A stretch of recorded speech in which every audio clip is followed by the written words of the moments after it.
कभी कभी कुछ बातें हमारी यादों के कमरे की इतनी खिड़कियां खोल देती हैं कि हम दंग रह जाते हैं। बहुत खूबसूरत होती है ये यादों की दुनिया।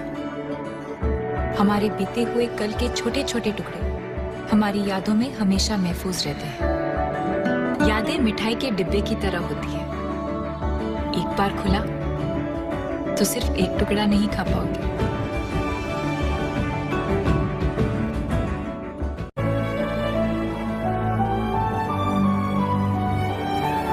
तकलीफ हुई, लेकिन इस बात की खुशी भी थी कि मैं अपने साथ वापस यादों का एक बड़ा सा सूटकेस ले जा रही थी, जिन्हें मैं कभी नहीं भूल पाऊंगी।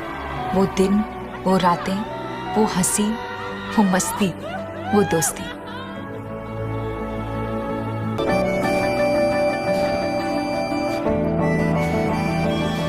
बहुत खूबसूरत होती है ये यादों की दुनिया।